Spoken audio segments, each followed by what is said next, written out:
Hello everyone and welcome back to my channel. Today we are going to go over my MSFS and my Nvidia control panel settings. I wanted to make an update on this video for a while now, and people have been asking on my other videos, pinging me about how to make the sim look like it does on my videos. So yeah, that's what I'm going to cover today. I will also leave my hardware specs on the screen right now. But yeah, without further ado, let's get rolling. Okay, so let's start with the MSFS settings first. I have the display mode set to full screen. Full screen resolution is 2560x1440, which is 2K. Anti-aliasing, I always keep it at TAA because that gives me the best visuals. I feel like when I use DLSS, it kind of jitters out the edges a little bit. So I always keep it on TAA. Render scaling is 100%, so I am still rendering 2K resolution. Frame generation is on, of course, because I'm using a 4080, so I can use frame generation. Pretty much doubles your frame rate, so why not, right? One thing to note is that you will always have to be on DX12 beta in order to use frame generation. So that's why I'm on DX12 here as well. AMD fidelity FX sharpening is 0. I don't need that. If I turn that up again, it brings some aliasing to my picture, so I don't like that kind of a look. VSync obviously is off. I'm not locking my frame rates to any value. I do have a G-Sync capable monitor, so what I think is happening is whatever frame rates I'm getting from my sim, the monitor is constantly adjusting to that frame rate to try to give, well, it is adjusting the refresh rate to that frame rate to try to give me the smoothest picture possible. Now I'm not an expert, but I think that's what's happening. Terrain level of detail is set to 200. So this one is actually the most talked about setting. I sometimes go to even 300 and 400 if I'm flying general aviation aircrafts. But for airliners, for PMDG 737, 777, all of these airliners, you're pretty it works pretty well. 100, somewhere in between 100 to 200 works very well.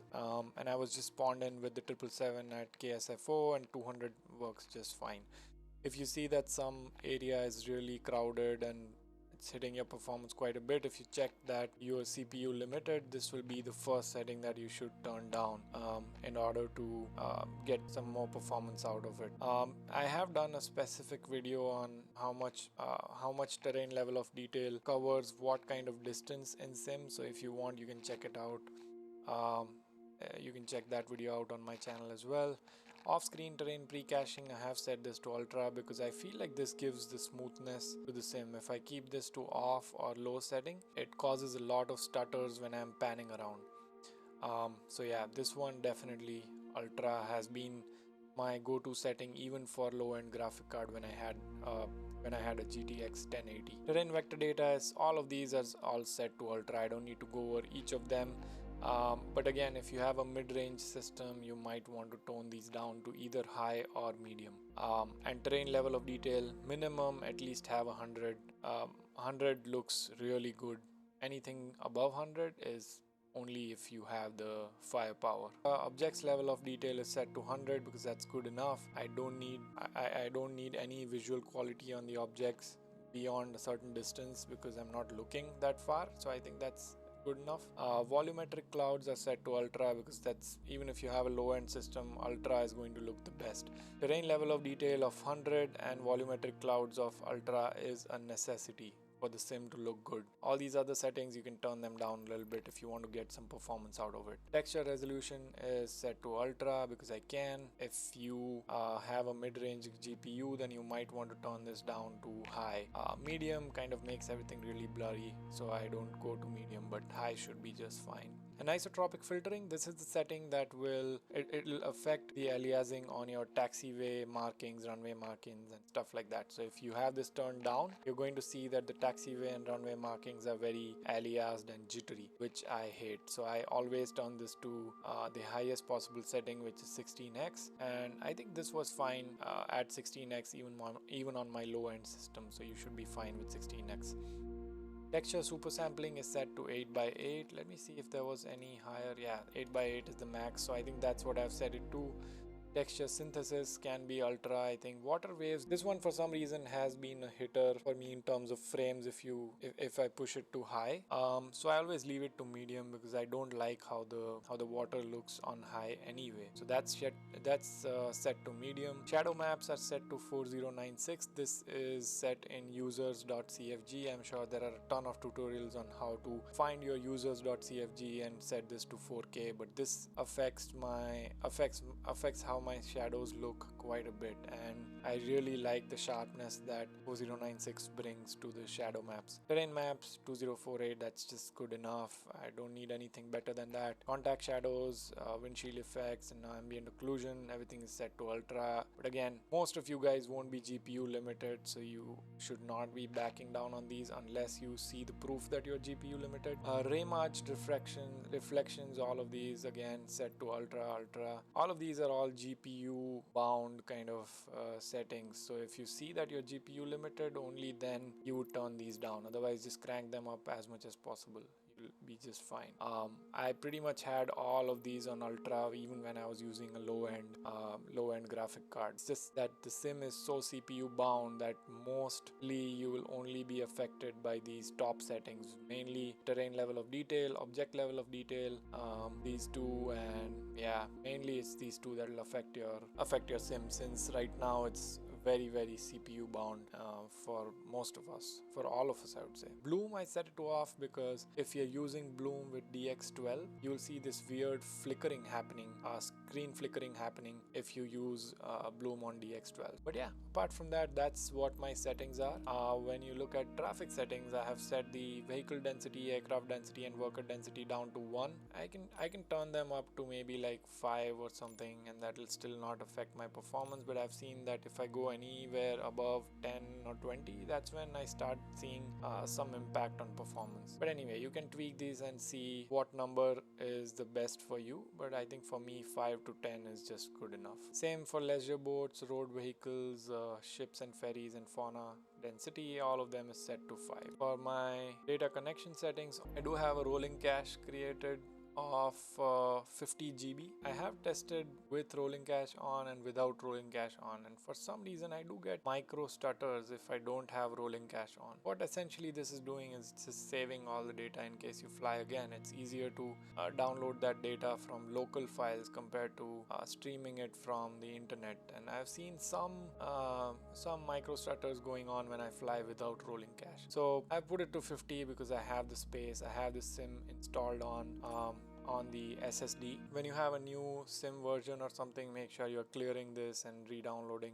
rolling cache again. Alright, so for my Nvidia inspector settings, here I have it set to quality, but before when I had a lower end or mid end system, I was setting this to performance. Coming to the manage 3D settings, this is where the important stuff is. Image scaling is off, and isotropic filtering is application controlled because, like you saw, I'm forcing 16x through the application, so I don't need any extra anisotropic filtering from the GPU side. FXAA is on because I'm already using anti-aliasing, which is TAA inside the simulator. Gamma correction is on. Anti-aliasing mode is application controlled, so I'm not doing any extra anti-aliasing through Nvidia control panel.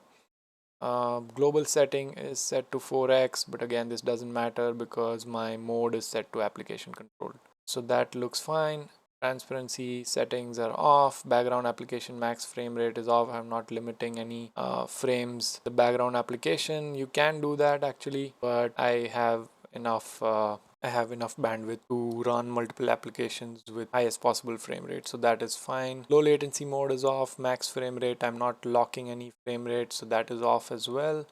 G-Sync compatible monitor, that's what I have selected, that my monitor is G-Sync compatible. For power management mode, I have preferred maximum performance so that there's nothing limiting me from the power draw side in terms of performance. Refresh rate, I've selected highest available. Texture filtering is on. Texture filtering negative lot bias is allow. What this does is if you set it to allow, it will have higher performance. If you set it to clamp and anisotropic filtering is enabled, it will give you better quality. But on this side, I don't see a huge difference in quality really when I tried the other setting. So I just set it to allow, so that in case of heavy loads, heavy scenery and stuff, I'm not getting any kind of micro stutters. Texture filtering quality is set to high performance. Again, all of these Nvidia inspector settings, or well, Nvidia control panel settings that I have set are to prefer maximum performance from the GPU side. Texture filtering, trilinear optimization is set to on, threaded optimization is set to auto, triple buffering is off, vertical sync is off, and pre-render frame is set to 1. Now if you go higher on this, you will get a little bit better performance, but then you will see some increase in latency. Latency is basically how fast you see the response on the screen after you have put in your controls input. So I like it set to 1. I haven't really seen any latency changes, but in flight simulators everything is going so slow that you don't really realize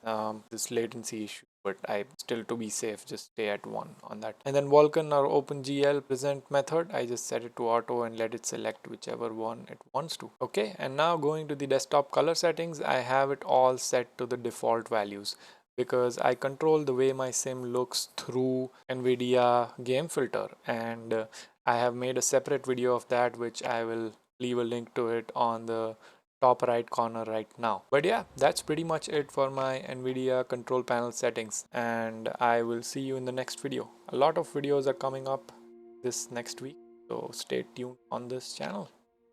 Thank you everyone for watching, and have a great day.